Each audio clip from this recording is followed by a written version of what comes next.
We spoke to David West, Senior System Designer, and Dennis Schwarz, Lead Designer, about the new content in Patch 1.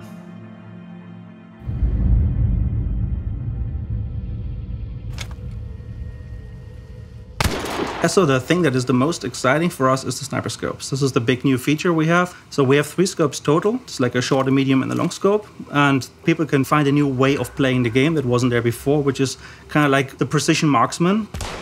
And we also even have the whole sniper scope separately. So people who just want to just get the range advantage, just seeing something in the distance, they can just equip that as a tool rather than bringing a sniper weapons. In addition to that, we have 2 new grenades we're adding to the game. A flash bomb, which gives you a fighting chance of actually going through a door where you know there's a guy with a shotgun waiting on the other side. So you can kind of stun him as you rush in and try to take him out. As well as the poison bomb that creates like a bit of a cloud of poison, similar to when the spider attacks you. So you can use that to funnel the enemy through the areas you want him to be and kill him down there. To go with the new scopes and bombs, we've also got some new traits, 7 of which support the scopes directly, and then 4 others that support other mechanics within the game. In addition, what we added was hunter variations, so basically additional skin updates, model updates to the hunters. So as you recruit new hunters, you might see a couple of new faces like pop up here and there.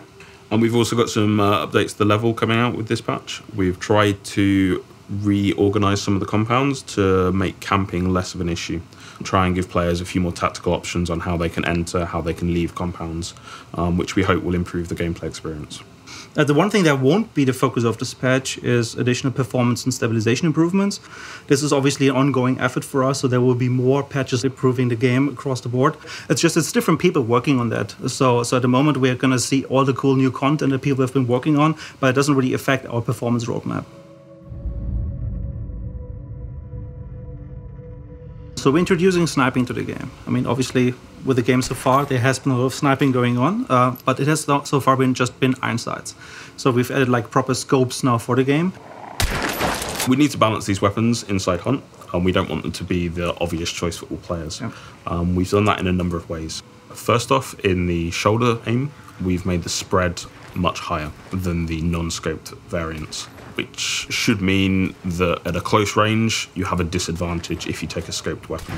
At long range, the scope is better than the normal iron sight version, but we've also added quite a high dirt layer to the lens, which means you still need to be fairly good and skilled with the scope to be able to make it work. There's also like problems, for example, up close, like situational awareness, peripheral view is being impeded.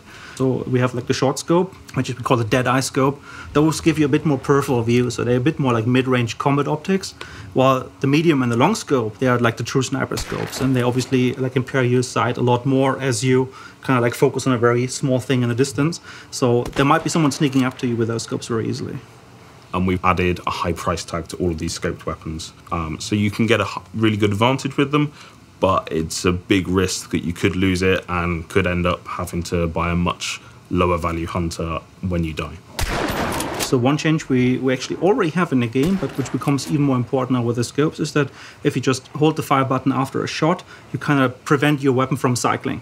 So you kind of keep it stable, so you can kind of see if you confirm the kill or if he's still running around. A second change we did, which affects all of the bolt action rifles, is that we kind of zoom out between shots as you work the bolt. So before, right now in the game, you kind of did that between shots and you kind of stayed on target with the zoom of the iron sights. Now every time you're going to fire, you're going to go out, do it, and then go back in. You can choose traits to kind of give you that old playstyle back. Well, if you do not specialize, then you have to take into account that you're going to be unzoomed a little bit between shots.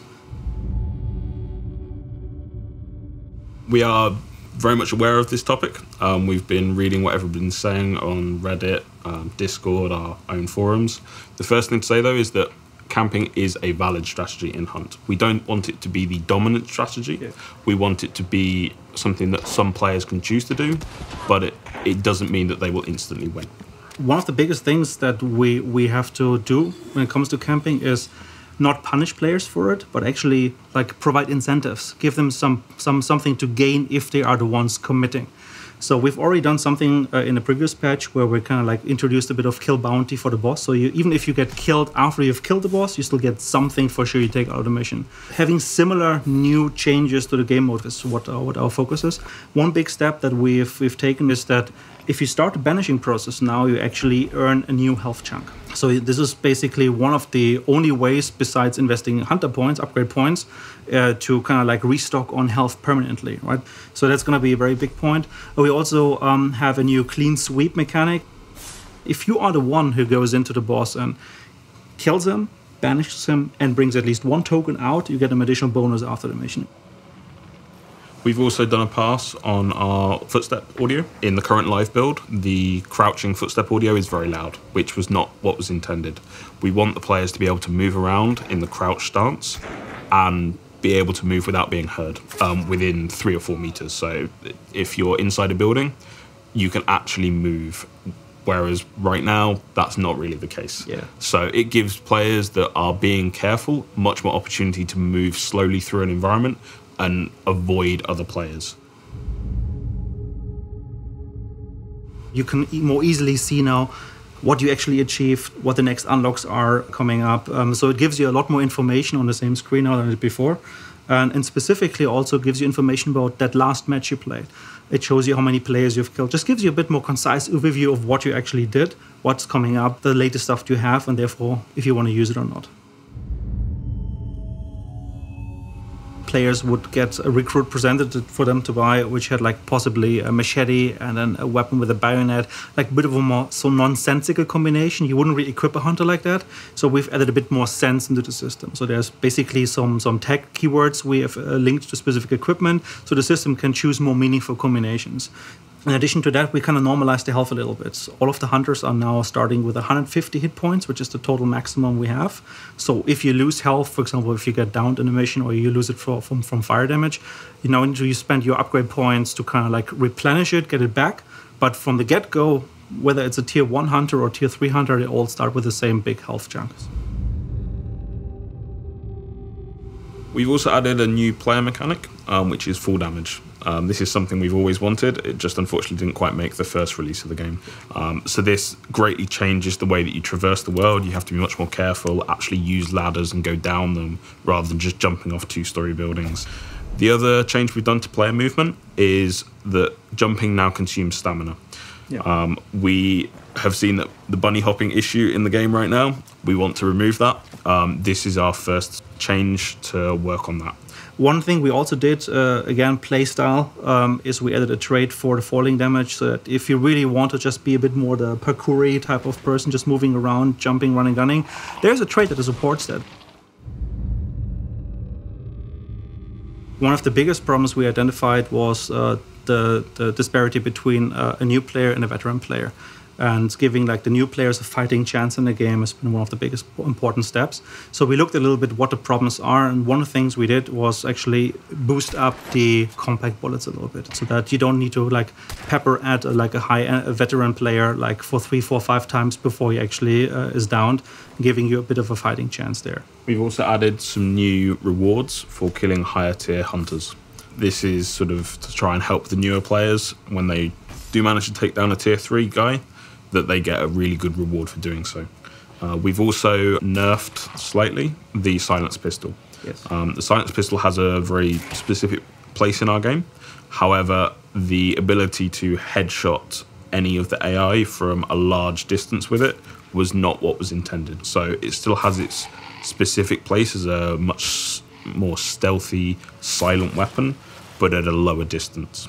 So we've also done a couple of changes to existing content. So for example, we had the pump jockey trait, which was specifically just for the pump action shotgun. Now this is a mechanic that we see also on the Dolch pistol and on the Mosin gun rifles. If you don't run and dry and you reload kind of mid-clip, there's always a chance that as you open up the one round that is chambered, the actual live round is just lost. Now with this mechanic, you can grab it, kind of put it back inside. If you want to reload mid-clip in order to top it up quickly because you don't know what's around the corner, it gives you a chance to like do that without having to lose the rounds. We've made a couple of changes to the Nitro Express. The ammo packs that you now find in the world will now give you more ammunition.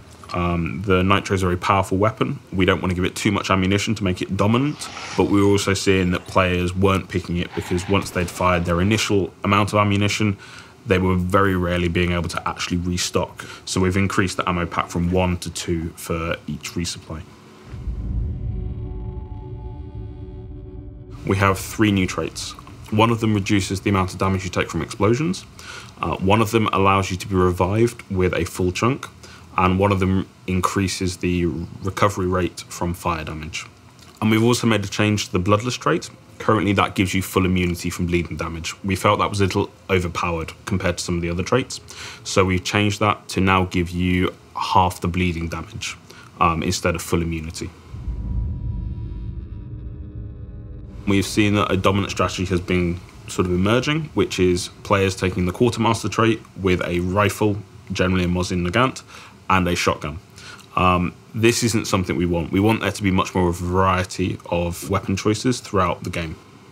So a big change to inventory system is that where before we had like a large and a small slot, we now introduced a middle category, a medium slot. And we can rebalance all of the weapons across those 3 different slots so that the actual true rifles, like long barrel and the buttstock, are actually in the large category.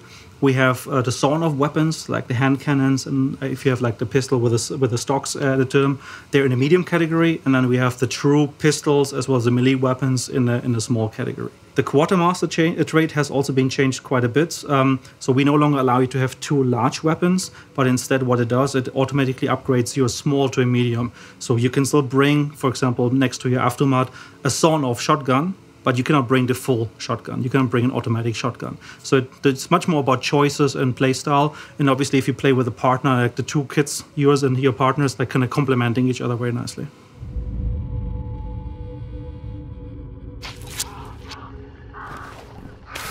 We've made some changes to the bosses. We've noticed a number of exploits over the past few weeks, which we've tried to eliminate. The most obvious one of those was on the Butcher, where it would get stuck in a hit reaction if you hit it at the correct interval. Which would make it really easy to kill. We've also made some changes to the Hellhounds. They now have a more erratic movement pattern, so they won't just run directly at you, allowing for fairly easy shots directly at them. And we've also increased their resistance to headshots. The Meathead actually has a stronger activation radius, so it will kind of sense prey much closer, so you expect that guy to be a bit more of a challenge now. We've also introduced a concept of clue defenders. So now some more of our clues will basically have AI spawned around them. So it's not so easy to basically go into the level, get a few clues and just escape. We still want players to have a meaningful experience every match. Even if they're just going to get a few clues to get some money, we still want that to be an interesting experience for players. So besides all of these additional features we roll out with this content patch, we actually also have lots of bug fixes to go along with it. So these are very much like small issues here and there, like sometimes you would see corpses kind of like lying, resting on the ground at odd angles, sticking into the air. These have been fixed. We have like the animal attractor, so our dogs, chicken, ravens, sometimes sounding as if they were a bit too far away, even though you trigger them right next to you. So like giving you a smoother experience across the board. We've also fixed a couple of issues with the AI. There was a couple of hit reaction issues where they wouldn't play correctly. And we've also fixed a number of issues with our health effects, like the burning and the bleeding, where you potentially might get stuck in a burning state and not be able to stop it. So there's various fixes along those lines that have gone in as well, along with all the new content. All right, so as you can see, lots of changes that went through this patch, not only features, but also bug fixes. Make sure you hit up like the forums, give us some feedback, go through the full changelog, just see what's actually there and tell us what you think. This is very, very important for us because only that way we can make this game the best game it can be. So thanks for watching, guys, and hopefully we'll see you in the game soon.